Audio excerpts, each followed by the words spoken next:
Hi, everyone, and thank you for joining us, and welcome to week 2 of Ryerson's virtual open house. My name is Jessica, and I'm pleased to be your host for today's Get to Know Film and Photography Studies here at Ryerson.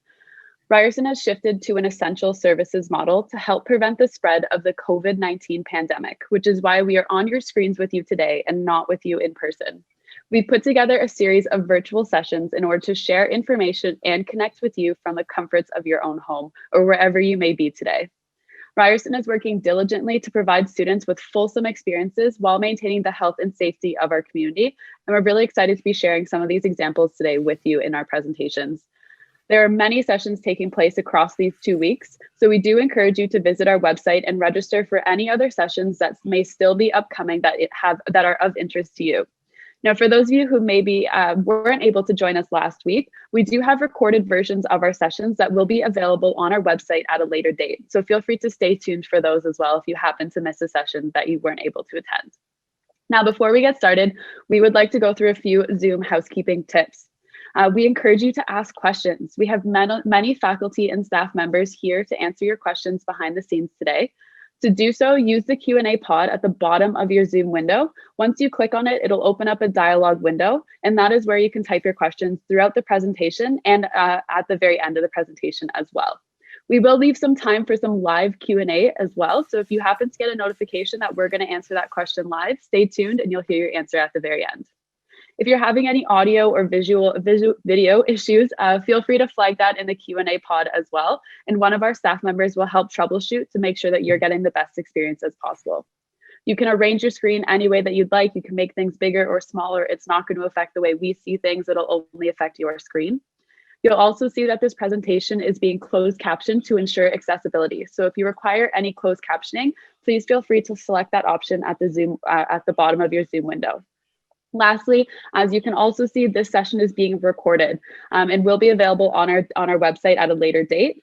If you have any Q&A questions that come through, those will not be a part of the recording. So feel free to take a screenshot or a picture or make note of it somewhere else on your computer as well. Now, even though we are not on Ryerson's campus, we do feel that it's important to acknowledge the land in which our university exists. Toronto is in the dish with one spoon territory. The dish with one spoon is a treaty between the Anishinaabe, Mississaugas, and Haudenosaunee that bound them to share the territory and protect the land. Subsequent Indigenous nations and peoples, Europeans, and all newcomers have been invited into this treaty in the spirit of peace, friendship, and respect. Now, as much as this session is all about Ryerson, we'd also like to get to know those of you who are joining us today. So I'm going to be launching a poll, and I encourage you to answer who's joining us, whether you be a prospective student, parent, guardian, teacher, counselor. And while I have this up on the screen, I am going to encourage our speaker to jump on now and take over. So we do have James from our Image Arts department here at Ryerson who is going to do our presentation and will also begin sharing his screen once I stop sharing mine. So feel free to take things away while our students are answering the poll. Wonderful. Sorry, I accidentally muted you, James. You can unmute. Our screen shifted. There we go. Perfect. It's a story of my life, let me tell you. Anyway, thank you, Jessica, and welcome everyone. And first and foremost, I hope everyone's taking care out there from wherever you are sitting and joining us today. We're very thankful that you are taking the time to hang out with us. And my name is James. I'm the academic coordinator for the School of Image Arts, which basically is the film studies program, the photo studies program, and the ID option, which I'll be happy to describe and give you a little info as we go along, and hopefully give you a little glimpse of what our program's about. And as Jessica mentioned at the end, hopefully I can take some of your questions. So again, this is the School of Image Arts, and we have the 2 programs that hopefully you'll consider applying to in the future. And I have to get rid of this little thing here. And there we go. Okay. All right. So now that we have this all working, we have the 2 programs, film, again, film studies. And the first thing I have to say is that quite often people will ask the question, I know the admissions folks get this too, and our department gets this an awful lot, that the film studies program, although it has the word studies in it, is primarily a very balanced and production based program. And as you can see on the screen, that it basically helps develop a lot of skills throughout your 4 years. It is a 4-year BFA program, as too is the photo program. And it really does emphasize the idea of writing, directing, producing, cinematography. We've really upped our game when it comes to sound design, art direction, and set design, editing, obviously, but with a core and emphasis or a balance of film history and critical theory courses, along with other academic or lecture-based courses. So it's a really nice rounded program. And that's kind of the thrust that we have within our program for film and photo. Essentially, though, you start in these programs not necessarily needing to know anything about the particular craft. Hopefully you have an interest. But again, students quite often ask, what do I need? Do I have to have certain experience? The answer is no. Hopefully you're coming to our programs to gain the knowledge, to go through the 4 years, starting at a very intro level, moving to intermediate type projects, and then hopefully by the end, you're producing some very high level, high production value projects. And that's the same for film and for photography. So again, hopefully you have an interest, but again, you will have the opportunity to grow, play, to fail, and experience everything that film and photo has to offer. Obviously, our students at the end of their 4 years, film is a very vast program, very vast industry, and therefore there's so many different aspects to it and areas that we do concentrate on, as I mentioned. But our students do exceedingly well when they graduate. It's a very interesting industry to be part of. It's very network based. It's very, you have to get in there and do a lot of handshakes and get exposure. Your films, out there to certain festivals and things like that. But anyway, it's a huge industry, and there's so many different facets to it that our students quite often are quite marketable when they leave. They are quite often taken rather quickly as far as getting an opportunity in the area in which they studied.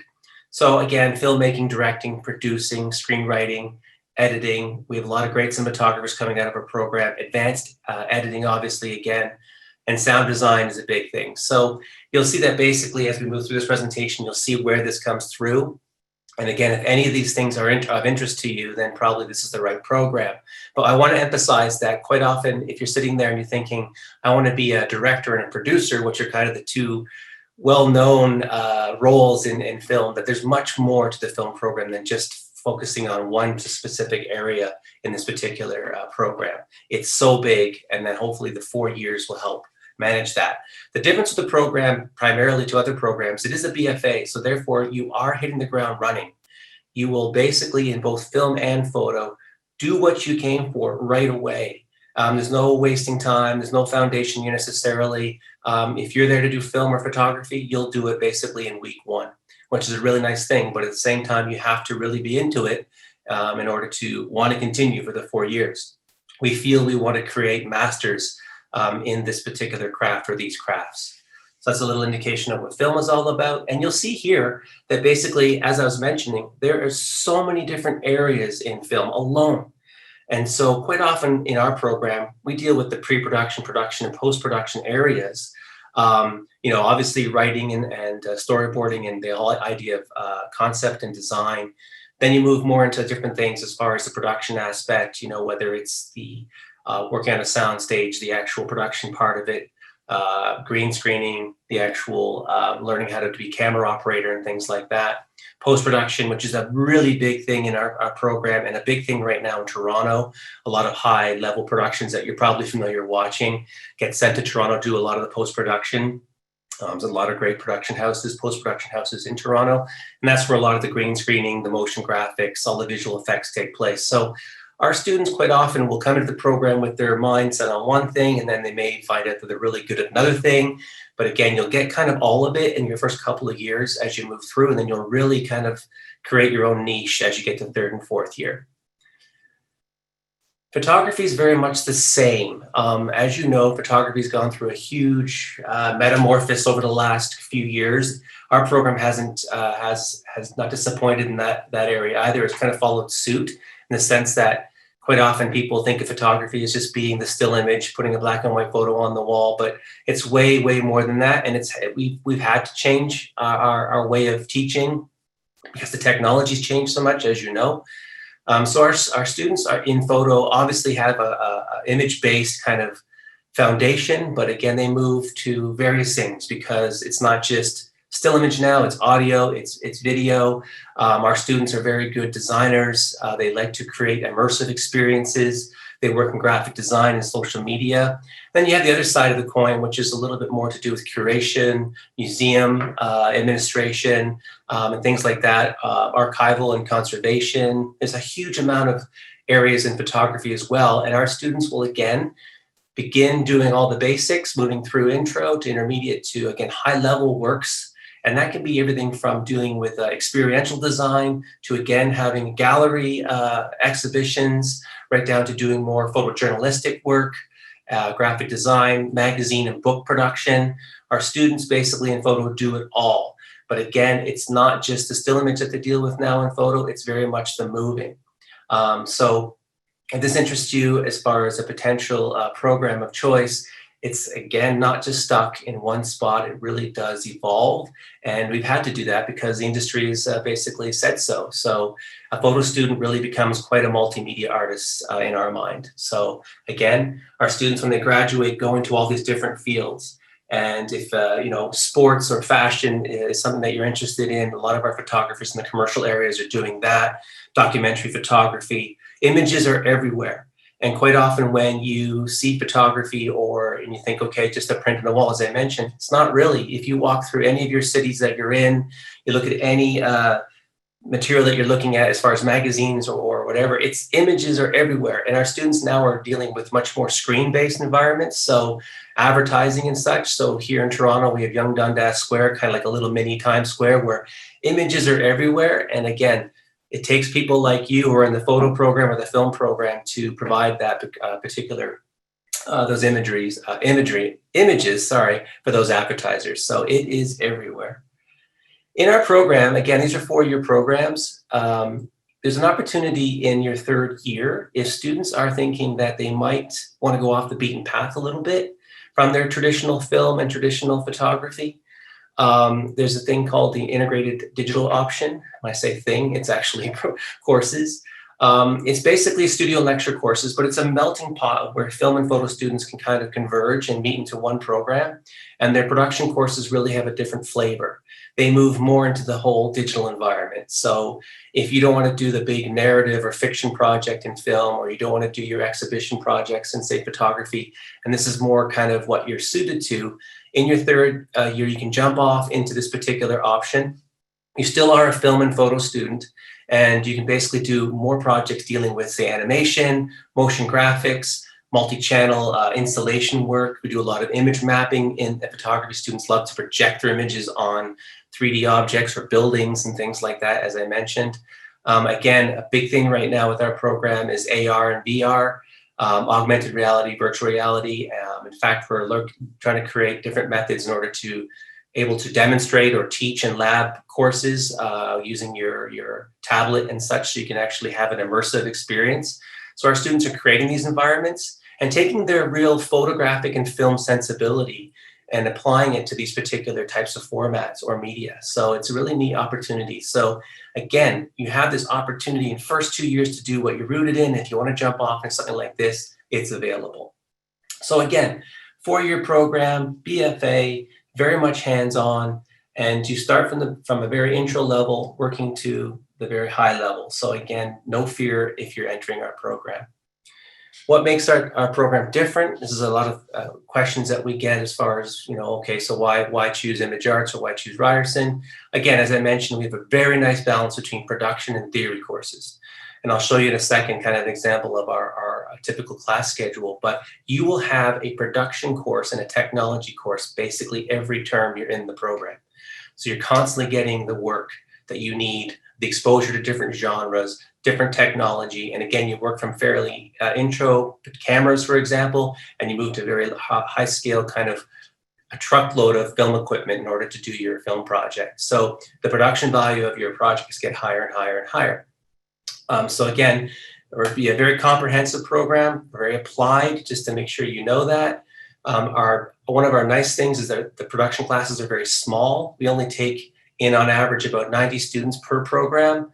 And we divide them into 3. So your classes are basically 30 or less in production courses, which is a really great thing because you get a chance to actually get your hands on the things that you want to come and play with and experience. So not sitting in the back of a room and just basically being a number, which is a really nice thing for us. We have to have good industry links. Being in the middle of Toronto, which if anyone has been here, obviously most of you might be in the surrounding areas, know that a lot of the production companies are based in Toronto. So to have that particular in our backyard, those industries in our backyard is a great coup for us. And a lot of our students will go and get exposure, have the opportunity maybe to do internships or work in certain places. And certainly when you leave, having these particular production houses in our backyard is a great thing. So it's only a plus for our program.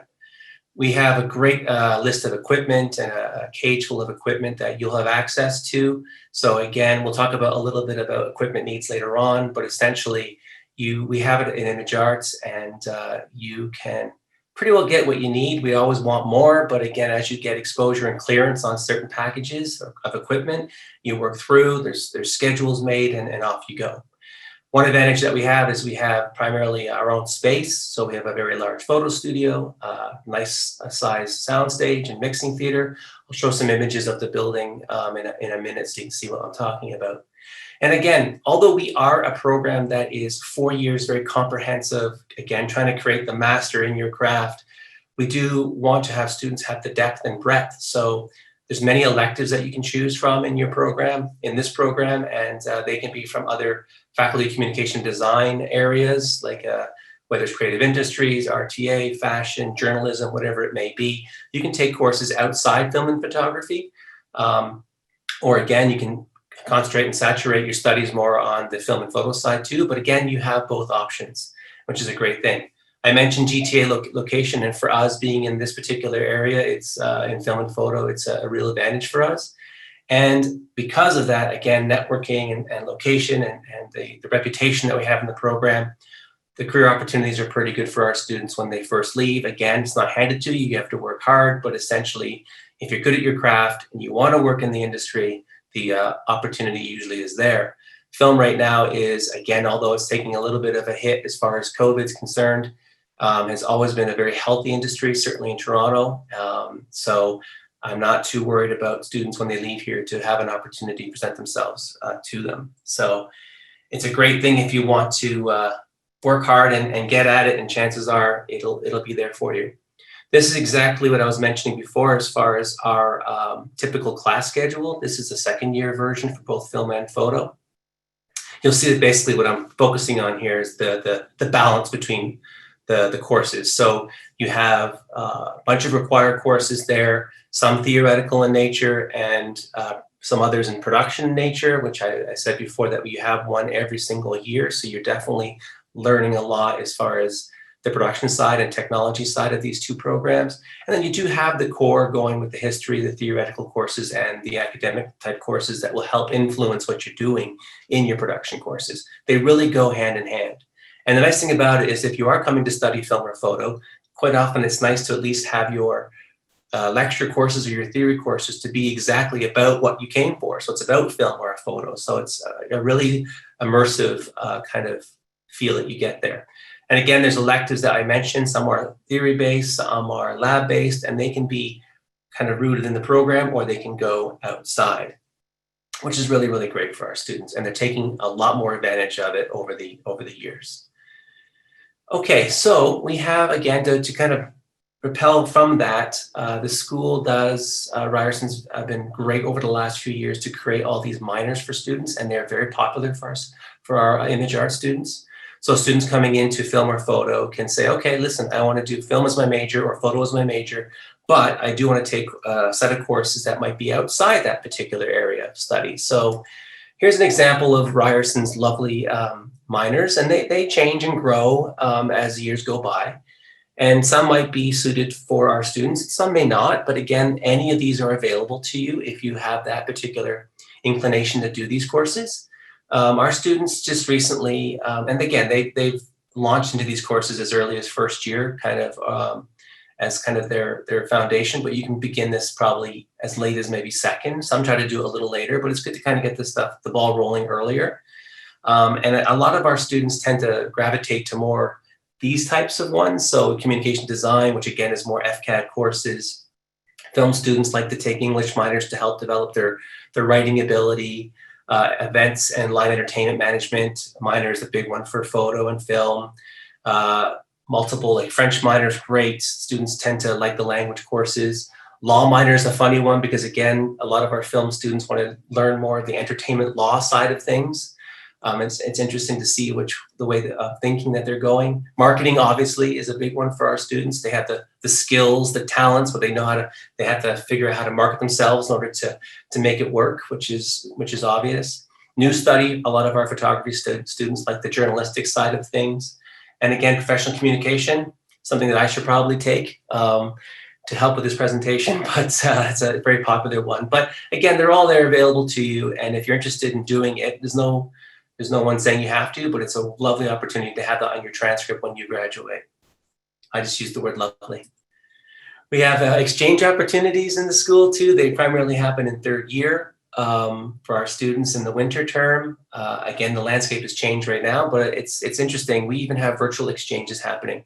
We have students taking our courses from across this lovely planet of ours. And again, there's even chances for our students to take courses virtually abroad, essentially. But in normal circumstances, we have plenty of exchange opportunities, 40 exchange partners across the fine globe of ours. And students really take advantage of this. We usually send between 15 and 25 students per year. Again, third year, both film and photo. And it's again to network, to check out how they approach film or photography in other schools or other countries. And again, students love the experience of being submersed into a different culture.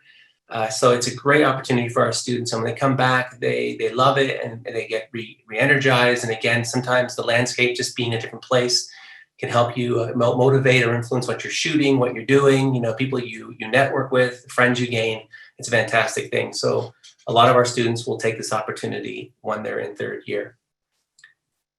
We do have internships in our program. Essentially, these are offered to students, and they're different packages, but as early as second year, most students will take them in third and fourth year. It really depends on you. It's not mandatory in our program like it is in other programs. So this is just a couple of examples of last term where some of our students went. And again, Bell Media, again, a big production company in here in Canada. Maple Leafs Entertainment, Sports Entertainment, a lot of museums, galleries, things like that. Canadian Olympic Committee, doing various things that are worthwhile to you. You're not just hopefully going there to sit and do nothing. These are opportunities to assist professionals, and you gain the experience in areas that you're interested in, and hopefully helps propel you in your own work. And you come back and you get credit for it. And there's certain hours that you have to achieve, and off you go. That's all there is to it. So this was last winter's exchange opportunities. There was plenty more of them. I just pulled a few of them out so you can kind of see what the deal is here. But again, you're dealing with things that are more production side of things, and you're assisting on sets and things like that, which is really important to our students to kind of get engaged in. So again, internships, minors, and exchanges are all very much a key element in our programs. It's something that we always pride ourselves in, and I know a lot of programs in faculty and communication design, it's not just what you're doing in the school, but what you're doing outside the school. I'm telling you right now, as someone who's been there for a while, there's always an event going on. There's always a screening going on. There's always a guest lecturer coming in. There's always an opening happening. And, we're no different in image arts. And a lot of these are student-led initiatives, but there's always something happening in the school. So we're very happy to be part of that. And students, I always say, listen, it's not just being part of the class that's important. It's also what's happening outside to really help move your experience along over the 4 years. And it's very crucial for students' development. And let's just be honest, it's a lot of free food and a good time. So we have Function, which is a student-led, primarily it's a book or magazine they create from the photo students and film students alike. It's released every single year. I think there's like 23 of them now that have been put out. It's a beautifully professional, put together book that's sold in local stores around here and stuff like that. So it's a really nice way to showcase your work in a print kind of format. So that's Function. We have RUF, which is Ryerson University Film Festival, which is a year-end fourth-year festival that usually happens in May. This year, we're hoping to have well, again, who knows what the landscape will be in May, but primarily at this point, there'll be a virtual, an online festival where students will get to screen their films. This is vastly popular. It's usually sold out. It's a 3-day event usually, and it's packed. And it's a great opportunity for not only you, family, friends, but people in the industry to come in and check out your work. And a lot of students have had their films purchased or contracts developed that help propel them moving into a larger scale production or contract outside their 4 years. So this is a nice opportunity to showcase your work there. We have our own gallery, Ryerson Art Space, which is again run by students primarily. It's off campus, and it's a great location in kind of an arts district, 401 Richmond. So it's primarily showcasing student work. They're having a big sale coming up soon. And it's a nice thing that basically it's open to the public and they can come in and see what you're doing, which is a nice thing to have in image arts. Again, MaxX is a year-end exhibition. It's actually a real interactive. It's really grown. It's 26 years in the making. 26 years old, basically. And again, it's a year-end photographic exhibition. The whole building generally becomes one big exhibition space. And again, it's a week-long event where people can come in and see what you're up to. And it's everything from film to installation work. The whole place is it's a beautiful scene. It's just nice to see all the work on the particular wall and in the spaces.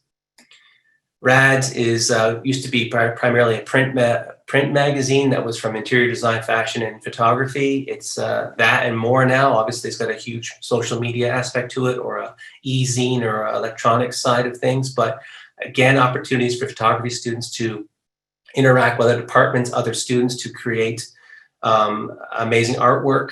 Again, whether it's print or screen-based, and it's a nice collaboration between the three schools, and I think it's even gone beyond those 3 programs now. So more opportunities for students outside your regular classes. Doc Now is our Master's Fine Arts Documentary Media Film Festival, much like the undergrad one. This is offered in June, and it's primarily like Hot Docs we have in Toronto, whereby it is a 2 or 3 day event where you're watching all the master's students do all their documentaries, which these are high level, they're fantastic. They win many awards, much like the undergrad films do. And we're very fortunate to have this program, and it's an outlet if people are interested in documentary, that if you finish your undergrad program, you can always jump into this. Okay, I'm moving along here. Facilities and equipment. I'm gonna give you a quick little rundown of the school, of what we're all about. This was actually shot last Thursday, so you can kind of get a sense of what the building's doing. It's a little quiet. On the scene, we have a lovely coffee shop in our building, which is great. It used to be my old office. Never mind. Inside, it's 4 stories basically of very usable space, and we pride ourselves in fitting everything in we possibly can in these spaces. We have a very large sound stage that is basically just for students only, 3rd and 4th year primarily. There's lots to do with etiquette and figuring out what to do on these sound stages, how to set it up, set design, how to hang your lights. It's incredible what goes on there. And I'm telling you, the scenes or the environments change on a week-to-week basis. So again, you get the real immersive experience of how to actually shoot internally. And it's great to have. I know RTA also, in television arts, there's 2 sound stages over in the RCC building. And so students have a real opportunity to kind of see what the industry standard's all about. We have workshops where you can actually build things, sets, small props, things for photography, installation. Obviously moving through, we have mixing theaters, Avid systems, editing suites all over the place. A place that are soundproof so you can lay down audio. Bands come in and do things for your films or installation pieces or whatever. Foley pits in 1st year, we do analog, so students are learning how to do 16 mil film in 1st year, so they have to do sound sync, so they're creating artificial sound effects in order to add to their silent films, which is pretty hilarious to see and watch. Big lecture theaters, so if you're actually producing high-level films, you want to see them on a fairly large-scale screen. It's kind of really cool having our own little theater in our building, which is wonderful. Again, more editing suites. Typical classrooms that you see, writing classes. This is an animation class over there. Photo studios, really large. We have one of the largest ones, certainly in Canada, that students can play in. And again, you go in, set up shop, you'll have lighting classes in there, you'll have various demos. And then during your free time, whatever projects you're working on, you put your headphones on and you go. Pull the lights out that you need, and hopefully your projects will just move through just fine. Again, computer labs everywhere. We are primarily a Mac-based school, but doesn't mean you can't bring in the PC. There's no push one way or the other. Again, we have an association with Adobe Creative Suite. So essentially, if you know Photoshop and InDesign and Illustrator and Premiere and things like that, you will probably have no trouble at all. We have our own print center for photography and film students, but primarily used for photography students, where you can come in and create or drop off your storage device and print very high level images. Primarily colors what students are doing, because the days of having color darkrooms are kind of gone, and this is kind of taken over that. But again, everything goes in this particular room and print center.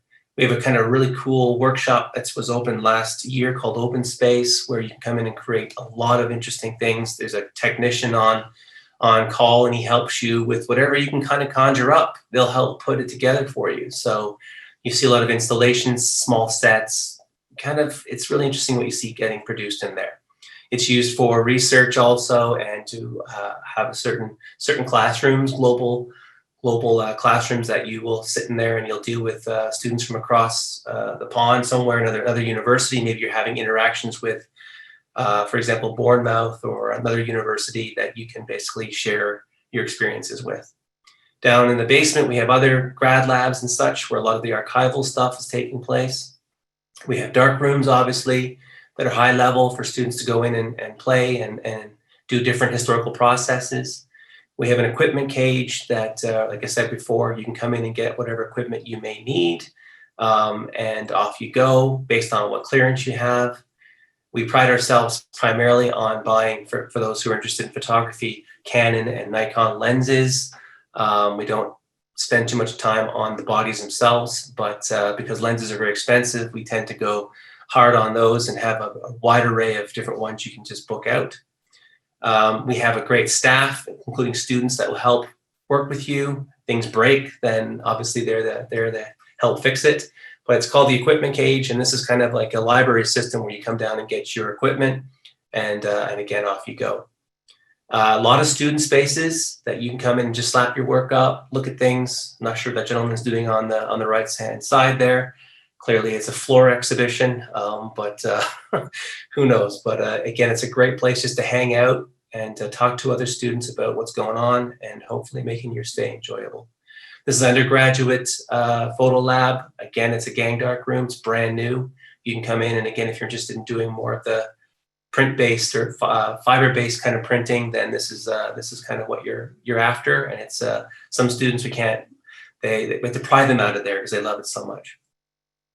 Again, I mentioned in first year film, you are learning how to do 16 mil film, which is a difference between our program and others. We're a member of Select, so we do want to, which is kind of a consortium of schools that still will teach film.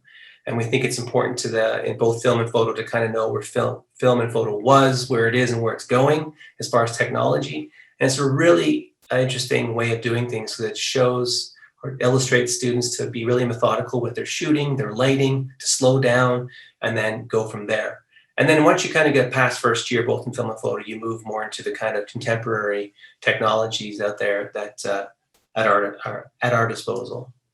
We have a film processing lab, which kind of looks like a World War II kind of machine, but it's very effective, where you go and drop off your film and get ready to edit, whether it's straight cut editing or you may digitize it and do it through your nonlinear suites. Jumping from the kind of World War II, we now have these beautiful studios that are available to our students if they are properly trained and work with the actual technicians, 3D printing labs and things like that, where you see our program students and other program students just develop some really amazing things, whether it's for exhibition, whether, again, it's for something that is totally not on the right-hand side sculpture-based, but also something a little more functional. It's like parts to something or a piece of machinery and things like that. It's amazing how much creativity is being displayed in these particular areas.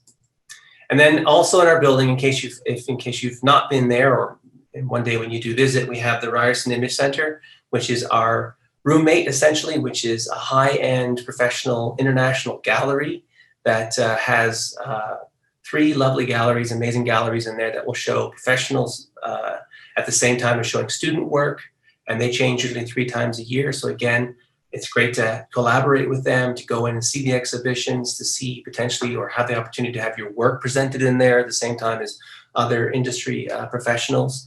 There's a research center in there with a huge collection, a major vault with a huge archive of photography. So students who are interested in that can go in and actually study, look, write essays, get influenced by other artists' work, and the staff there is incredible. So to have this in our backyard in our building is a great coup for us. As far as what you need as a student to get in the program, I know I'm hitting you all with this stuff real fast, but you got to get your money's worth.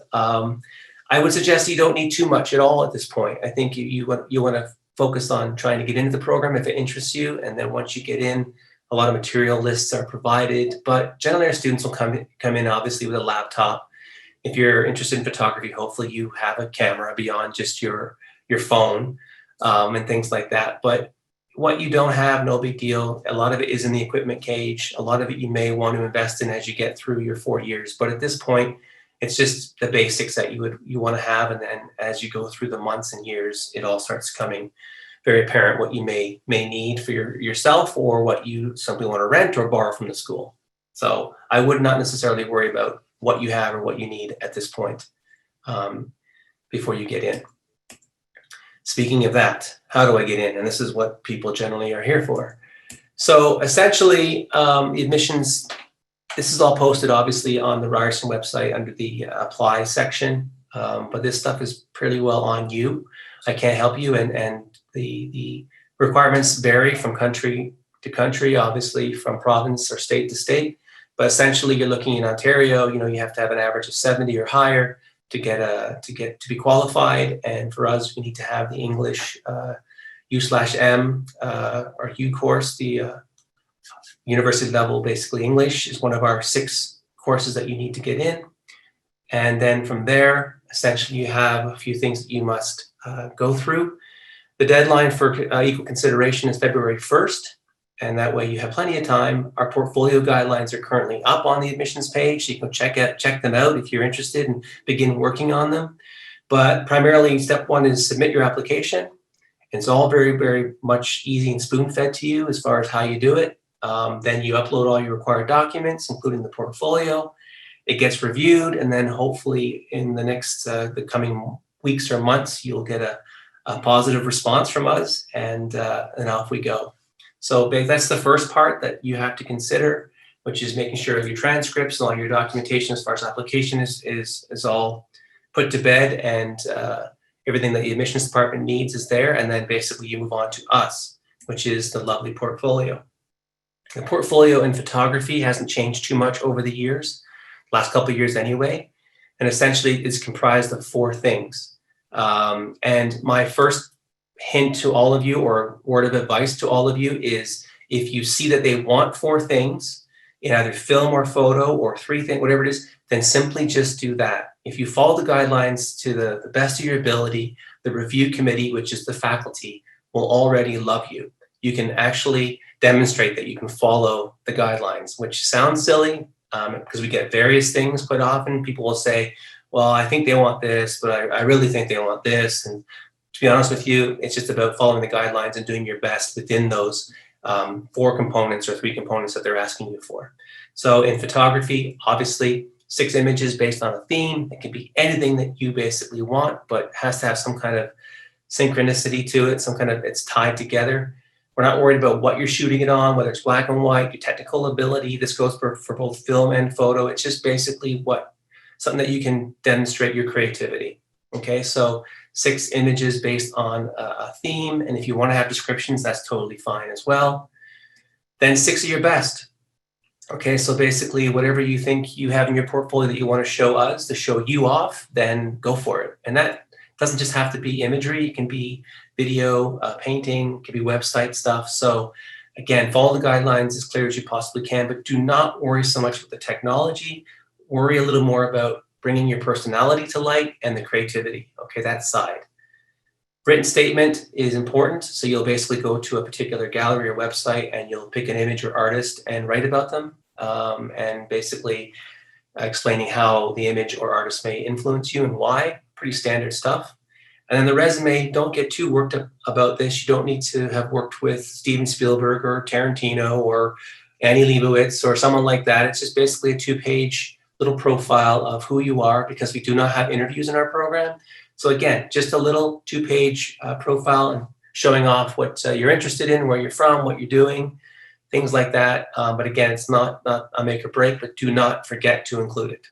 Okay, we'll come back, and you'll probably have questions after about this, but we'll just continue on at this point. Film is a little bit different. Again, very competitive programs, these two programs, so that's why I'm indicating or kind of stressing to you that you follow the letter of the law as best you possibly can and do what they ask for. Plus, you have to upload these to Ryerson, so therefore there's only so much room that you can maneuver as far as extra work and such. So here it is, primarily your portfolio pieces. This is the main thrust as far as what students spend time on. It's up to you to interpret this. There's no right or wrong, but essentially it's 6 examples of work on a theme, which is transformation this year, which is very ambiguous, very abstract. It can be whatever you want it to be, as long as you think it fits that theme. Or you can do a 90-second video, as you know, that again reflects that theme, and 3 examples of work. That 3 examples of work can either be tied to the theme if you want, or it can be just examples of whatever you got. Okay, so photographs, things like that. Do not hand in scripts. That's a word of advice I would suggest too. Project outline, again, is a short film project that you'd like to create. You give us an idea of a film idea. It's non-binding. Obviously, we're not going to hold it to you once you get to 4th year and say, remember that film that you were proposing back in 1st year?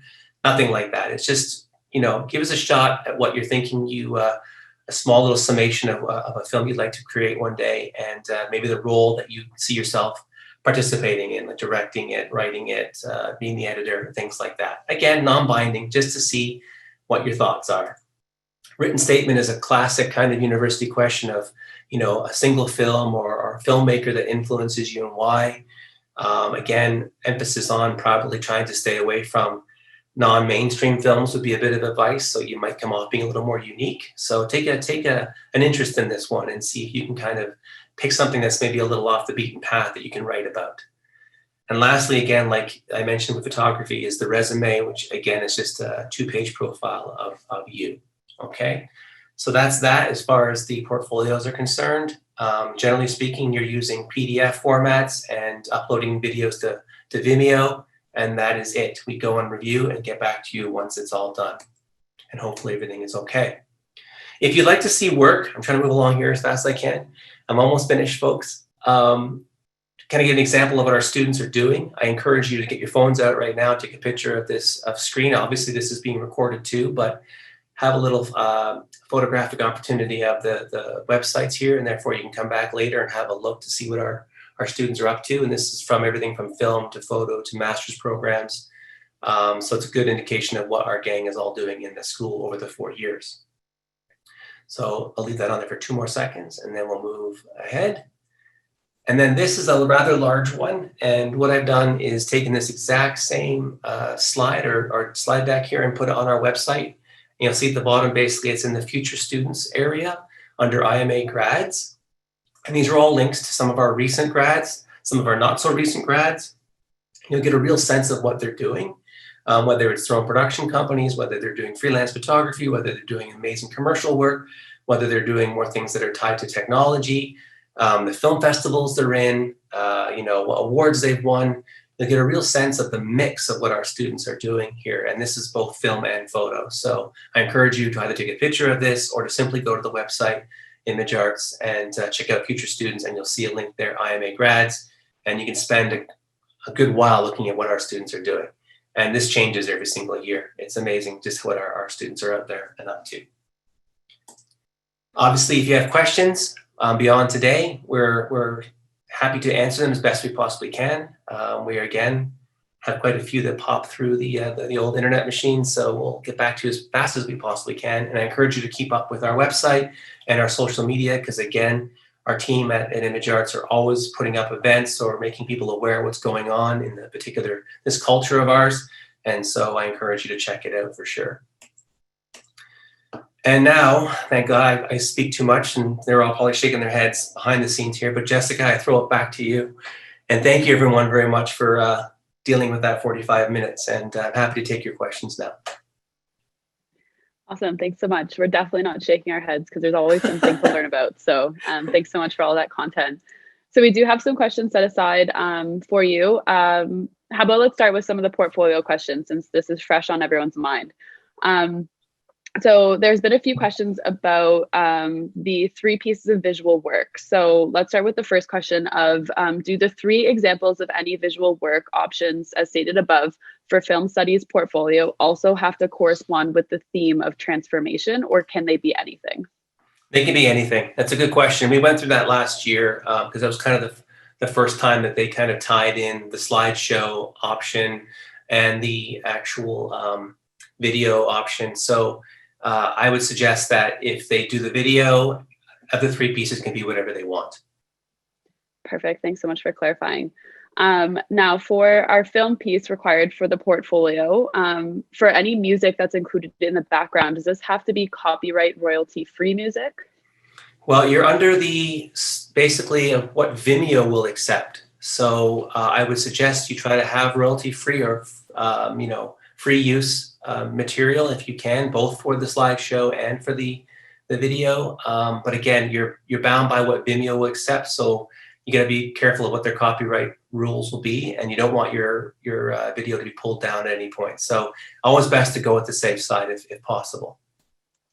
Perfect. Thanks so much for noting that. I did forget to mention as well, obviously everyone is understanding of the fact that we're doing live Q&A right now. So for those of you who are still with us live, feel free to continue populating the Q&A box with some live questions. I will pop through some of the ones we've already set aside, but we will continue to answer them behind the scenes until the hour. So don't be afraid to still ask some questions, even if there's some follow-up ones, and I'll keep my eye on my chat boxes.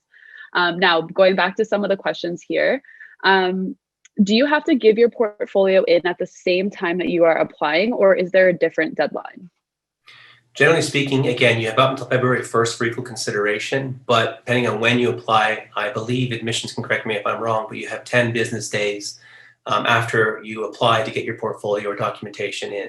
So obviously, if you applied on February 1st, you would still have 10 days to get your portfolio in. We tend to see students doing it rather simultaneously, but again, you do have a bit of a grace period. Perfect. For the portfolio, do you consider the story more, sorry, I just want to reread this out loud. So for the portfolio, do you consider the story more or the cinematic elements like cinematography? I would have to say, and again, I do review some of these portfolios, but primarily we put the responsibility on our lovely faculty. I always, based on my experience, it's not so much the technical side, whether you're worried about lighting, design, or thing. It shows up, obviously, in your work, but I would say your ideas, and it's hard to be unique, I get that, because there's so many people doing these things, but it's more or less your ideas over the technical side of things, if I can put it that way, that the faculty really, really look at.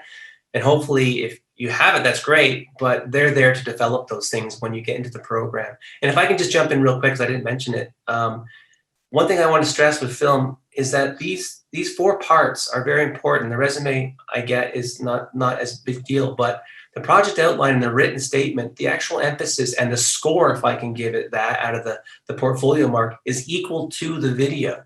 So in fact, the project outline and statement are worth more together than the video is. So don't put all your eggs in one basket and work on the video until the last 11th hour and then just do 2 little piddly outlines or statements. It can get you. So make sure you put your time into all of them. Just a bit of advice. Perfect. Thanks so much. Are the 3 examples of visual work photo or video? We tend to get mostly print-based work. You could put it on there if you want. I always tell students basically, if they have, don't submit things that you're not comfortable with. If you can't draw, then don't put drawings in. You know, it's not one of those things. So stick to your strengths. If you got graphic design or Photoshop work, then put them in there. If you have other elements of work that you want to have in your portfolio, then don't rely on it being reviewed, but you can always add it to your resume and say, if you'd like to see further examples of my work, here they are. But generally speaking, most students will put in print-based media in that particular, those 3 examples. Perfect. So I'm sure there'll still be a couple more portfolio questions that come through. And as I do, I will go back to this topic. But I do have, we did have some questions about minors. I know you had showed us that amazing page with all of those minors that we have available at Ryerson. So there's been a couple questions about this. So the first one, is it possible to do a film studies major with something like a French minor? And then vice versa, can you do something like an English major with a film studies minor? So could you touch a little bit about that for some of our students? Yeah, I think that absolutely. I think the ones that you see on the screen right now are the ones that are available as of this date. And again, programs are constantly developing minors for students. So you'll see there's a French minor on there. And it does work the same way, I would imagine, in other programs, where if you are an English major and want to do a film minor, you can. But let me just emphasize one thing about minors. They're generally not production-based. Most of the minors are very much academic, business, lecture-based courses. They're not necessarily, if you're an English minor, will you be able to come in and use all of our film equipment?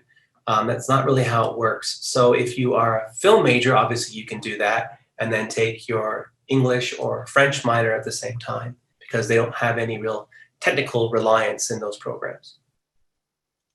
Perfect. So you actually jumped ahead to my next question. I wanted you to touch a little bit on the difference between like what you're getting with a minor versus what you're getting with a major. So then maybe on a follow-up to that is for some of the students here who are thinking of doing something, you know, like English or whatever you want to do, but film studies or photography is a bit of a passion and they want to learn about it.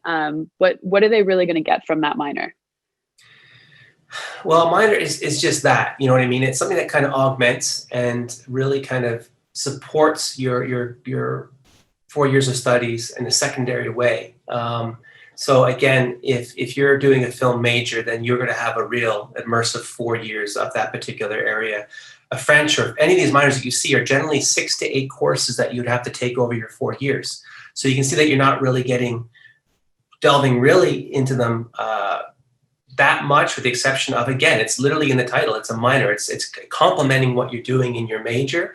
And because there's a real depth and breadth of subjects here, students have certain interests that they may want to or feel are perfect complements to what they want to do in film or photography. So it's an opportunity, because we don't offer these courses quite often, to take them outside and really bolster what you're doing in your production areas.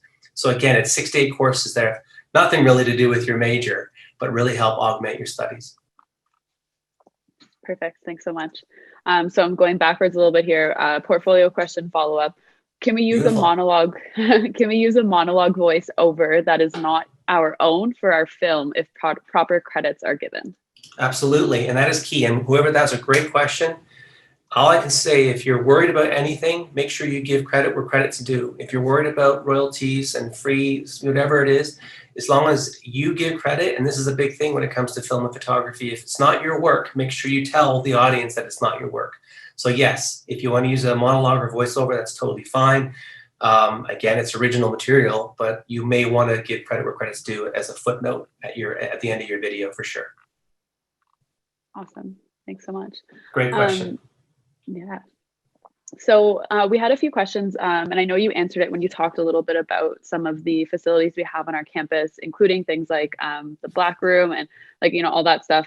But so one of the questions was, does the school provide equipment or do students need to provide their own? Since you touched on that a little bit, one of our other questions was about residence options for image art students. So I'm hoping you can touch on just kind of the facilities that are offered to our image art students and kind of the community within that and kind of what we offer our students and kind of just continue on to that conversation a bit. Yeah, the residence part is a little bit hard for me to answer because it's not my expertise, although I'm sure anyone's been near or looked at the website. Ryerson's residence opportunity has grown in vastly over the last couple of years. So we're smack dab in the middle of the campus.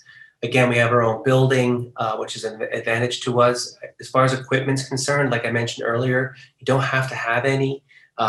It's great to have certain things like a portable hard drive or a laptop and obviously a camera, but it's a matter of whether or not you want to stand in a line for a couple of minutes and wait for the equipment, or do you have it on your own. And let's be honest, as you get to second, third, and fourth year, some of the equipment is just not obtainable as far as the cost for students. So it would be up to us to have it for you. So if you're going to go and use a red camera or something, if you want to do color correction or some green screening or whatever post-production using an Avid system, then obviously that's there. So, you know, you don't necessarily, or you want to have a telephoto lens, a 300 mil, whatever it may be, those things are expensive. So hopefully you have the basics, and then as your projects grow and the actual kind of how intricate they are and the production value increases, that you're going to want to use a lot of our equipment. And that's the one thing right now about this whole COVID situation is a lot of our students who are in film and photography, that's one question they had for us is, okay, listen, I understand we're working online and working from home, but